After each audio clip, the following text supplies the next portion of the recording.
BFM Business, 10h, midi, l'émission 100% placement. Intégral placement, Cédric Decoeur. Nos deux traders sont à leur poste pour décrypter la séance aujourd'hui et vous donner peut-être quelques clés en ce début d'année. Andrea Twenny du côté de Saxo Bank, Mathieu Serron chez Perceval. Bonjour messieurs. Bonjour tout le monde. Andrea, comment est-ce que du côté de Saxo on appréhende la séance aujourd'hui, séance un peu particulière qui sera inévitablement calme parce qu'il n'y a pas d'anglo-saxons aujourd'hui? Ouais, exactement, ça devrait être une séance calme, on devrait sentir des marchés plutôt seuls aujourd'hui en Europe, en raison justement de la fermeture des autres places boursières et même le pétrole sera absent aujourd'hui de la cotation, donc c'est vraiment une séance très calme qui nous attend.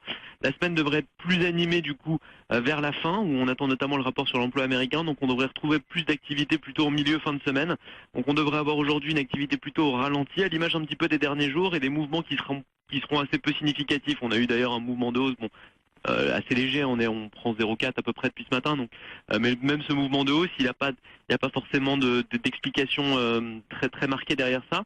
On notera quand même ce matin des PMI manufacturiers plutôt de bonne facture en Europe et notamment en France où on est un plus haut depuis mai 2011 en termes de croissance de l'activité manufacturière, donc c'est quand même un facteur positif ce matin sur les marchés. Techniquement, les prochains niveaux de résistance, c'est une zone constituée autour de 4925-50.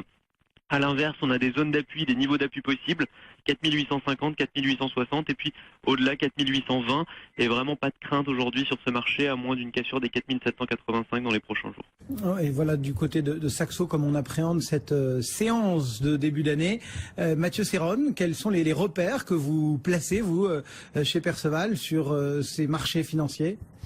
Eh bien, j'essaie d'acheter sur des petits retracements, comme on a pu le faire en fin d'année dernière, sans me faire d'illusions en tout cas sans faire de plomb sur un potentiel de hausse.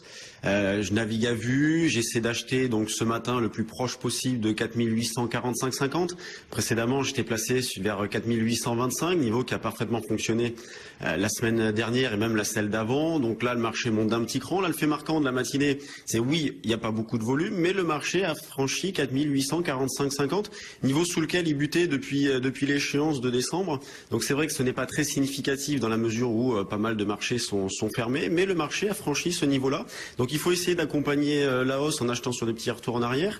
L'objectif suivant, c'est la zone des 4900, 4905. Sur les actions, qu'est-ce que l'on constate? Une grande régularité. Ok, pas beaucoup de volume, pas d'excès à la hausse, à la baisse, c'est très régulier, c'est plutôt pas mal. Nette surperformance du DAX par rapport au CAC, qui lui prend plus d'1,5%.